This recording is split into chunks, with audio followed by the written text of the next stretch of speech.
Bismillahirrahmanirrahim. Assalamualaikum warahmatullahi wabarakatuh. Perkenalkan, nama saya Afa Fadil Rifai, mahasiswa S3 STI ITB angkatan 2023 dengan promotor Insinyur Arif Saifur Rahman PhD. Pada saat ini saya ingin menjelaskan tentang penelitian kontrol dan model dinamometer hidrolik sebagai simulator lingkungan berkendara. Ya, seperti hal yang kita ketahui bahwa perkembangan dunia transportasi mayoritas dipengaruhi oleh kendaraan listrik yang semakin berkembang, dan perkembangan penelitian dalam hal kendaraan listrik tentu saja menjadi topik yang menarik untuk selalu terus diteliti. Dalam hal ini, perkembangan lingkungan berkendara merupakan suatu hal yang menjadi topik untuk perlunya dikembangkan dalam sebuah simulator kendaraan listrik. Simulator lingkungan berkendara ini memiliki faktor eksternal yang perlu diteliti sekaligus juga faktor internal. Faktor eksternal seperti halnya tanjakan, turunan, maupun kondisi jalan. Hal tersebut merupakan suatu hal yang bisa menjadi hal yang menarik untuk dilihat dalam sebuah penelitian simulator lingkungan berkendara. Kemudian, faktor internal seperti halnya bentuk kendaraan, jumlah penumpang. Hal tersebut juga mempengaruhi pembebanan kendaraan yang nantinya juga pengaruh kepada lingkungan berkendara. Di sini, simulator lingkungan berkendara tentu saja sangat dibutuhkan dalam pengembangan kendaraan listrik secara umum, dan simulasi lingkungan berkendara dapat dibuat dalam bentuk model maupun dalam bentuk hambatan jalan atau yang kita kenal sebagai driving resistance, yang nantinya akan dikendalikan sesuai dengan kebutuhan lingkungan berkendara tersebut, di mana dia berjalan kendaraannya, seperti itu. Nah, simulasi lingkungan berkendara bisa kita buat dengan dinamometer. Di sini dinamometer merupakan suatu alat yang digunakan untuk membebani suatu motor penggerak.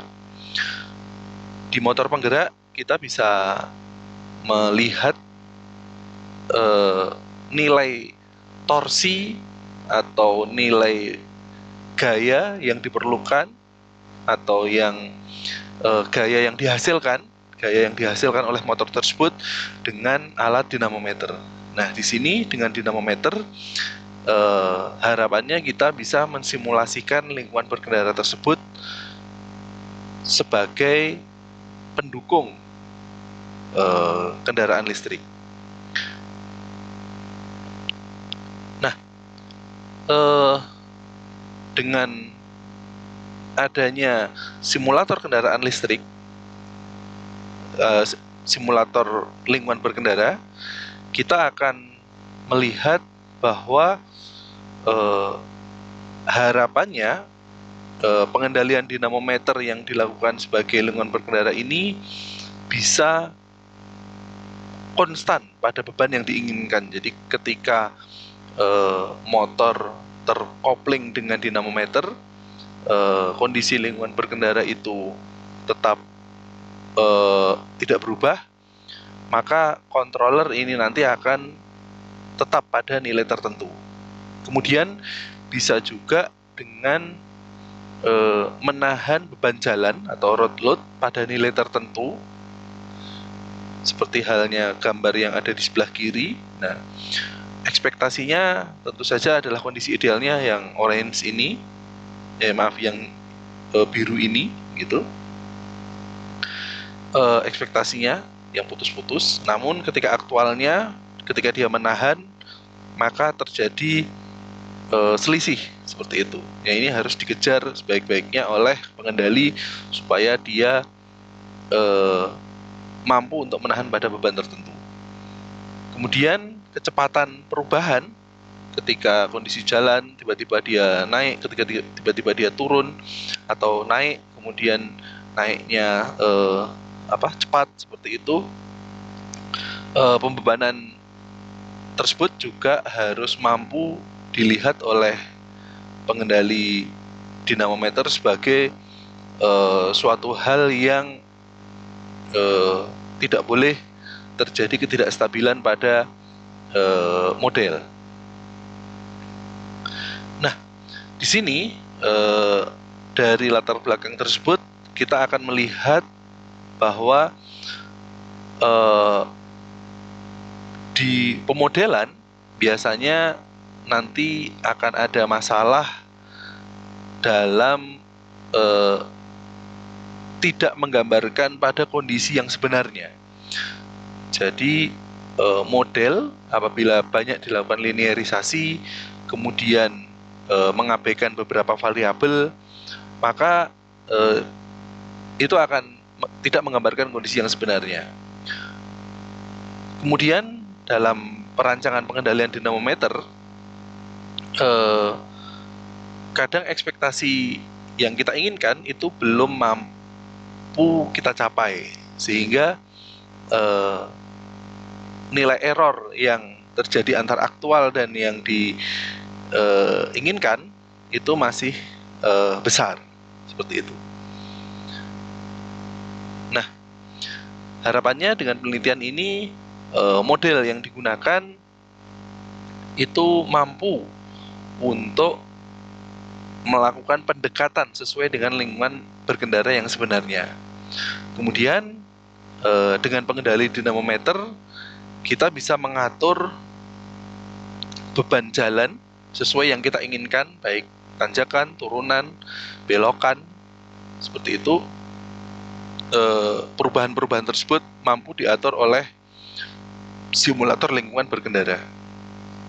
Kemudian harapannya tentu saja terjadinya peningkatan akurasi respon torsi dengan akuisisi data yang dilakukan, sehingga kita mampu membandingkan antara model yang dihasilkan oleh perhitungan matematis dengan percobaan akuisisi data empiris dengan dinamometer yang sebenarnya. Beberapa batasan masalah yang dilihat dari penelitian ini, bahwa dalam perancangan model tentu saja kita akan melihat kemampuan hardware, dinamometer, flow control, alat ukur, sensor-sensor, termasuk tekanan dan aliran pada dinamometer hidrolik, itu menjadi batasan alat yang harus kita perhatikan.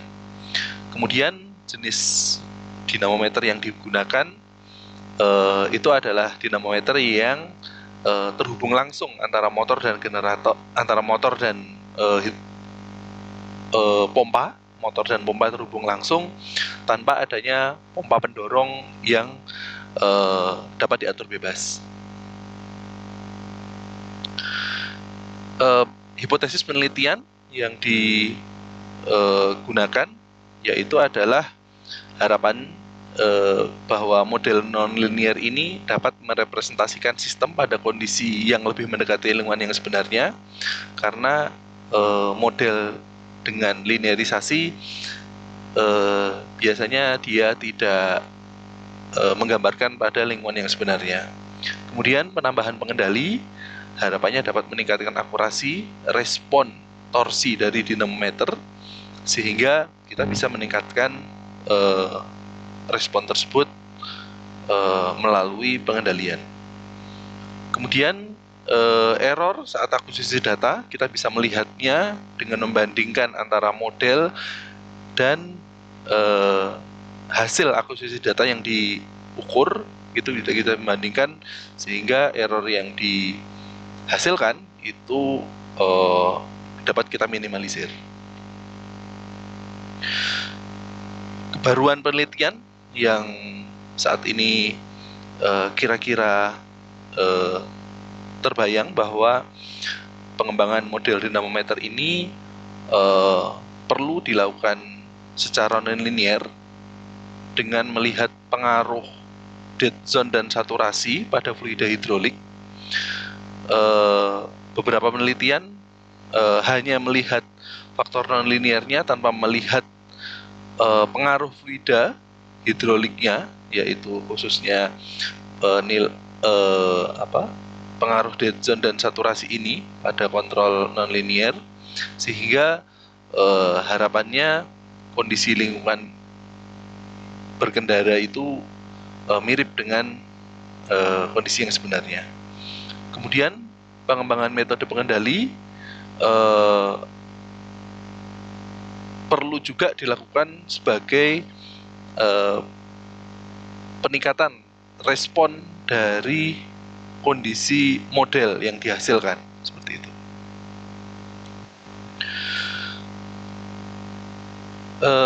Literatur review yang sudah dilakukan menggunakan mencari di basis data jurnal internasional seperti Scopus, IEEE, Science Direct dari tahun 2009 sampai 2023. Beberapa keyword yang digunakan adalah hydraulic dynamometer, hydrostatic dynamometer, driving cycle, standar, fluid coupling, berkaitan dengan road load, road dynamic, seperti itu. Dan yang menjadi pertanyaan antiset, apa model yang tepat untuk dinamometer hidrolik, apa pengendali yang tepat untuk dinamometer hidrolik, dan pengaruh lingkungan berkendara terhadap pembebanan dinamometer. Beberapa perkembangan penelitian dari penelitian yang terbaru bahwa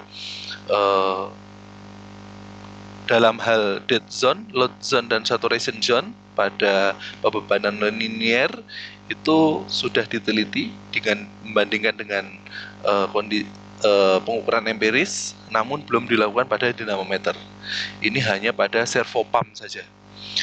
Dan selanjutnya penelitian yang lain mengenai model rotary flow control pada 2019 oleh Abuda. Ini secara parsial membahas pengendali fluida hidrolik secara parsial, belum membahas dinamometer hidrolik secara penuh. Wenli 2019 juga melihat pengendalian dinamometer yang terhubung motor generator seperti itu, bukan menggunakan dinamometer hidrolik, dan memodelkan sebagai road load dengan metode inverse dynamic model. Nah, di sini masih ada peluang untuk melihat dinamometer hidrolik dengan dead zone maupun saturation zone. Kemudian Christoph 2016 juga sudah melihat model jalan dan lingkungan berkendara, namun belum menghubungkannya dengan dinamometer hidrolik. Dan pada 2011 penelitian Wang, ini juga menjadi penelitian utama, model transient dan dinamis ini sudah dihubungkan sebagai beban dari internal combustion engine atau motor bakar. Nah, model ini adalah model kendaraan, namun menjadi model transient yang tepat untuk sebuah dinamometer hidrolik. Tentu saja karena bukan road load atau beban jalan yang dibahas, ini akan menarik untuk dilanjutkan mengenai masalah dead zone dan saturation zone pada sistem hidroliknya. Nah, di sini pada simulasi lingkungan berkendara kita akan melihat bahwa hambatan jalan ini terbagi menjadi dua, yaitu hambatan kecepatan dan hambatan inersia. Hambatan kecepatan ini terjadi ketika mobil itu bergerak, seperti itu, yang terdiri dari rolling resistance dan air resistance. Kemudian hambatan inersia yang dihasilkan oleh jalan itu dipengaruhi oleh kemiringan kendaraan atau slope resistance dan acceleration resistance. Nah, acceleration resistance inilah yang nanti akan disimulasikan menggunakan dinamometer hidrolik. Nah, di sini diagram blok mengenai fungsi dinamometer hidrolik untuk power source, motor, ini nanti akan dimodelkan di luar dinamometer hidrolik, dan hanya road load-nya saja atau beban jalannya saja yang nanti akan dimodelkan dalam persamaan baik berkaitan dengan bukaan kontrol valve, tekanan dinamometer maupun rasio bukaan kontrol valve. Model di sini sudah melihat model transientnya, namun belum melihat faktor dead zone dan saturation zone. Dan di sini adalah gambar dari dinamometer hidrolik yang dirancang di laboratorium LSKK ITB. Nah, mengenai kendali dinamometer sudah dilakukan preliminary research bahwa pengambilan data pada dinamometer itu melihat terjadi fenomena nonlinear pada dinamometer hidrolik, sehingga fungsi transfer yang dihasilkan seperti itu memiliki respon yang masih banyak sifat nonlinear pada responnya seperti itu. Dan penelitian ini belum membahas tentang flow control dinamometer hidrolik, hanya melihat respon dari sensor torsi load cell dalam hal ini dengan bukaan valve dari pengatur flow control. Desain penelitian yang diharapkan bahwa model lingkungan berkendara ini harapannya akan menjadi acuan untuk data yang baik dicari maupun yang dituju, dan data lingkungan inilah yang nanti akan disimulasikan di dinamometer hidrolik, baik menggunakan Google Earth maupun aplikasi lain yang bisa melihat pengaruh torsi terhadap kendaraan. Dan data profil lingkungan ini juga menjadi data acuan yang dapat digunakan untuk pengukuran dan pembenahan dinamometer. Demikian presentasi mengenai topik penelitian model dan kontrol dinamometer hidrolik pada simulator lingkungan berkendara. Terima kasih. Assalamualaikum warahmatullahi wabarakatuh.